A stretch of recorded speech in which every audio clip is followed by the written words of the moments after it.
इस बीच में मौलाना अबुल कलाम आजाद रहमतुल्लाह अलैह ने रांची को क्या दिया, रांची के लिए क्या चाहते थे।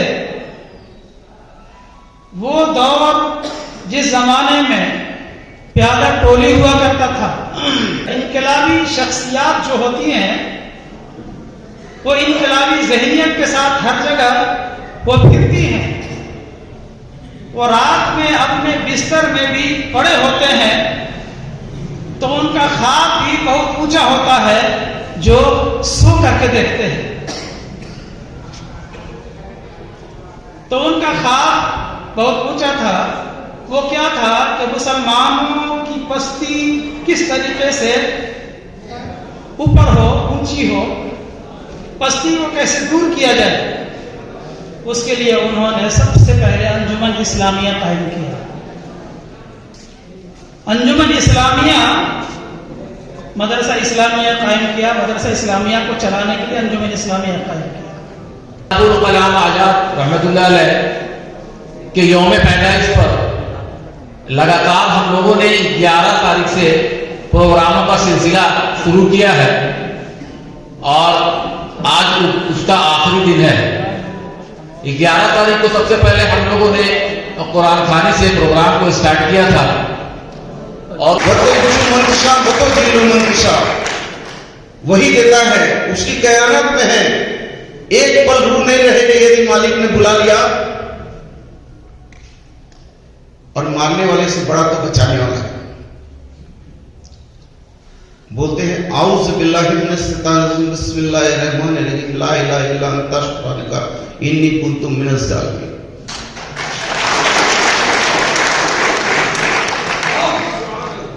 इसलिए मैं ये कहता हूं कि जब आजादी की लड़ाई चलती है तो इस देश में दो कौमों ने बहुत बलिदान दिया है, एक सिख कौम और एक मुस्लिम कौम। और जब जब आजादी की बात हुई, मादरे वतन की बात हुई और जब पाकिस्तान ने टाइगर हिल पर कब्जा किया तो इस देश के मुसलमानों ने उसकी मुखालफत की, उससे लड़ने का काम किया। हम कैसे भूल सकते हैं। मैं आपको जरूर यह कहूंगा कि जुल्म मुझसे भी ये सरकार भी चल रही है, लगातार इस सरकार को गिराने की साजिशें हो रही हैं। कैसे चुनी हुई सरकार को गिरा दिया जाए, अपदस्थ कर दिया जाए, कैसे एक सेक्युलर फ्रंट को तोड़ा जाए, कभी ईडी के नाम पर, कभी सीबीआई के नाम पर। लेकिन आपने देखा होगा कि जब जब इन लोगों ने ईडी और सीबीआई कहा तो सबसे पहले सरकार का एक मंत्री बन्ना गुप्ता फूल के सरकार के पक्ष में कहा ईडी और सीबीआई तुमको हिम्मत है तो आ जाओ। और हम लोग तो सीधे सरल लोग हैं, हम तो कह रहे हैं कि भाई आप अब क्यों पीठ पे खंजर भोग रहे हो। ये देश जो है मालिक आवाम है, यदि हिम्मत है धारा 356 लगा दो और हम जनता की अदालत में आने को तैयार हैं। हम तो चुनाव के मैदान में जाने को तैयार हैं। डर गया, डर है मन में। हमसे भी कई लोगों ने कहा कि डिप्टी सीएम बना देंगे। हमने कहा कि ये डिप्टी सीएम हराम है, हम ईमान की खाते हैं और जिसका ईमान नहीं है वो इंसान बेकार है।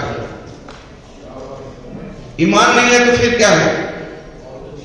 शहादत से इबादत है और शहादत देकर इस मादरे वतन को बनाया है।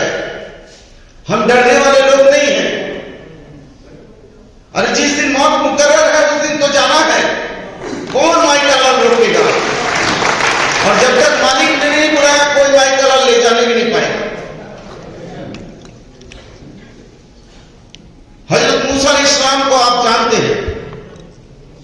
हजरत मूसा अलैहिस्सलाम से एक महिला ने पूछा कि आप तो खुदा के नेक बंदे हैं, आप हमको बताइए हमको औलाद का सुख है कि नहीं। हजरत मूसा अलैहिस्सलाम ने ना कह दिया। महिला बहुत दुखी, हताश, निराश हो गई, चली गई अपने घर। कुछ समय के बाद उसी रास्ते से एक फकीर जा रहा था। फकीर चिल्ला रहा था, जो एक रोटी देगा उसको औलाद होगी।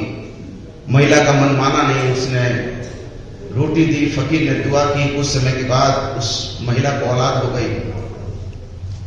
और जब उसी रास्ते से कुछ समय के बाद जब हजरत मूसा अलैहिस्सलाम गुजर रहे थे तो उन्होंने देखा बहुत सुंदर सुंदर बच्चे खेल रहे हैं। उनको रहा नहीं गया, बच्चों को प्यार किया, प्यार कर रहे थे। उसी समय उसकी अम्मी भी दौड़ी हुई आ गई, कहा, हजरत साहब ये मेरी औलाद है, आपने तो कहा था हमको औलाद नहीं है, लेकिन जिन बच्चों को आप प्यार करें ये मेरी ही औलाद है। हजरत मूसा अलैहिस्सलाम को बड़ा दुख हुआ। उन्होंने अल्लाह ताला को याद किया, अल्लाह ताला यदि औलाद देनी थी तो मुझे गुनहगार क्यों बना दिया। अल्लाह ताला ने कहा कि देखो तुम्हारे सवाल का मैं जवाब दूंगा, लेकिन पहले तुम एक काम करो, एक कटोरा और एक चक्कू लेकर जाओ, हमको इंसान का गोश्त चाहिए। हजरत मूसा अलैहिस्सलाम दरवाजा भटकते रहे, लौट कर आए, कहा अल्लाह ताला कोई गोश्त देने को तैयार नहीं। तो अच्छा ऐसी बात है, ठीक है जाओ, 7 समुंदर पार एक फकीर है, उस फकीर को कहना कि अल्लाह ताला ने याद किया है और इंसान का गोश्त चाहिए। हजरत साहब उस फकीर के पास पहुंचे और कहा अल्लाह ताला ने भेजा है। फकीर ने ये सुना तो खुशी से झूम उठा और उसने पहले अपने बाजू का गोश्त काट कर उस कटोरे में डाल दिया। जब हजरत साहब जाने लगे तो कहा ठहरिए ठहरिए, हजरत साहब अल्लाह ताला को कहाँ का गोश्त पसंद है? कहा ये तो अल्लाह ताला ने भी नहीं बताया। तो फकीर ने सोचा कि इससे सुन्नत क्या होगा कि मालिक ने ही मांगा है, ये सोच के अपने शरीर का सब जगह का गोश्त उस कटोरे में डाल दिया। और जब हजरत साहब लेकर पहुंचे अल्लाह ताला के पास, कहा अल्लाह ताला मैं गोश्त ले आया। कहा बहुत अच्छी बात है, कहाँ का गोश्त लाए? ये तो आपने नहीं बताया था, लेकिन उस फकीर को नहीं मालूम था, आपने हमको भी नहीं बताया, और फकीर भी नहीं जानता था। ये सोच के कि इससे सुन्नत क्या होगा, और उसने अपने शरीर के सब जगह का गोश्त इस कटोरे में डाल दिया है। और इस गोश्त को आप स्वीकार कीजिए, हमारे सवाल का जवाब दीजिए, यदि उस महिला को औलाद देनी थी तो हमें गुनहगार क्यों बना दिया?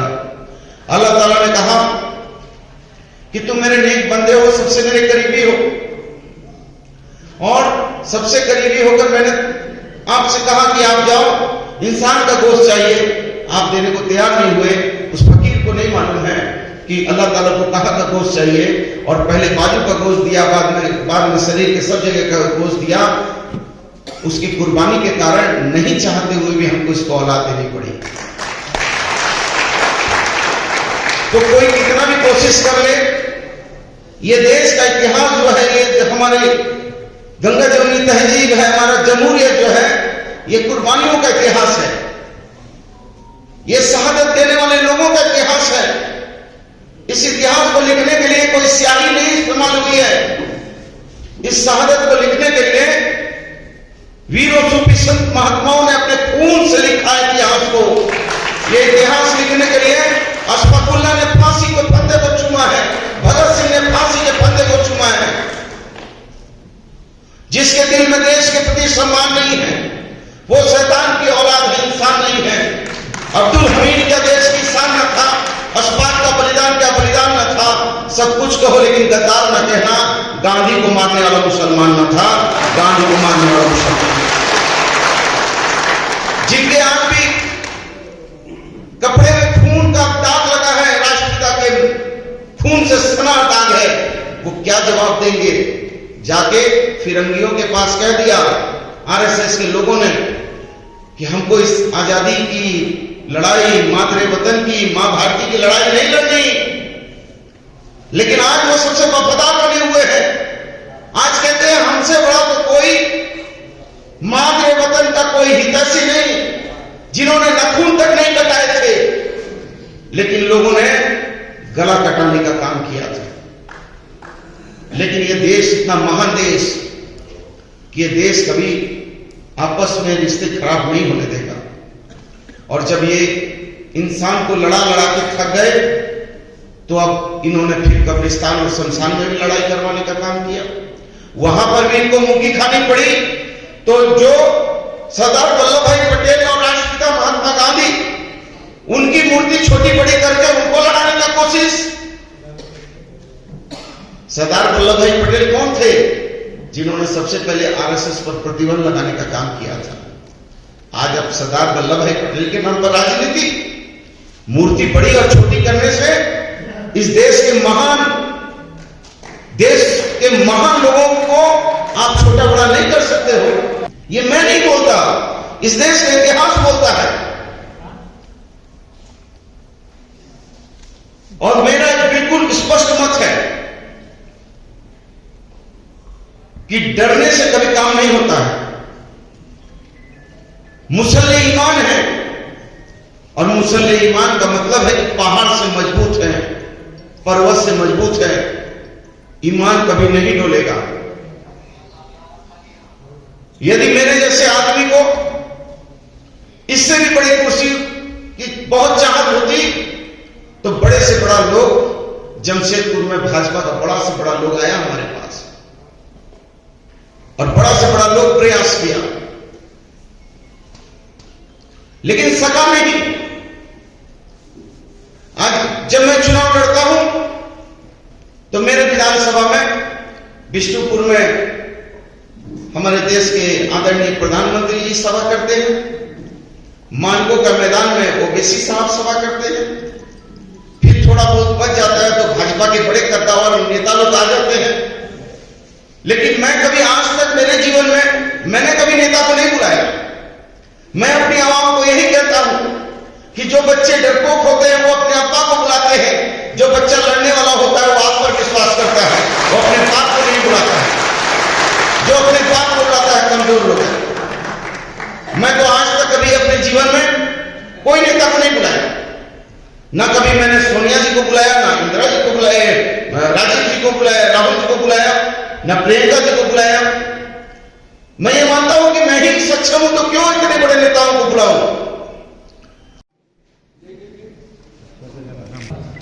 जनाब हाफिज हबीबुल्लाह साहब, हवाली मस्जिद के इमाम साहब जनाब हाफिज हबीबुल्लाह साहब मौजूद हैं।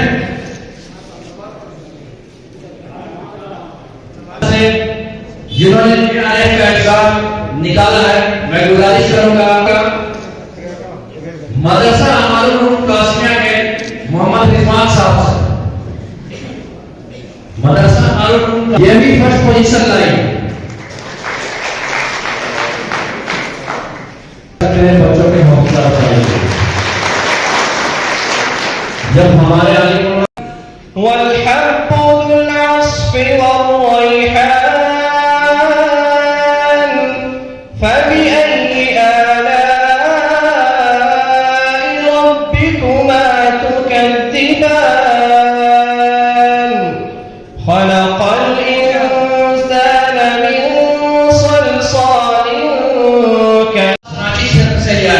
इलाके से आए 12 बजे 10 मिनट के अंदर वो हाजिर हो जाएंगे और हम लोग प्रोग्राम को शुरुआत करें। थोड़ा सा तो काफी हो रहा है।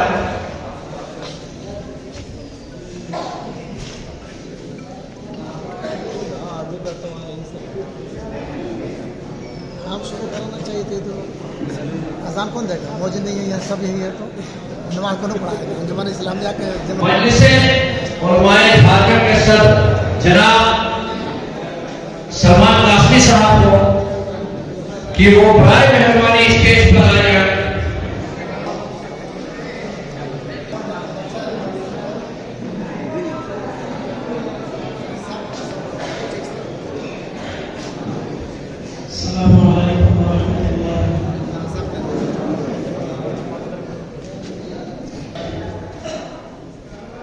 अंजुमन इस्लामिया रांची के बैनर तले उलमा, हुफ़ाज़, अइम्मा इकराम, खुतबा, मुअज़्ज़िनीन के लिए एजाज़ इकराम का प्रोग्राम बनाया गया है। स्कूल में अल्लाह का शुक्र है कि हम सब यहाँ इकट्ठा हैं और आज के इस बज़्म के जो मेहमान यूनिट का इफ्तिताह है उससे फारिग होकर के ही आना है। बीच में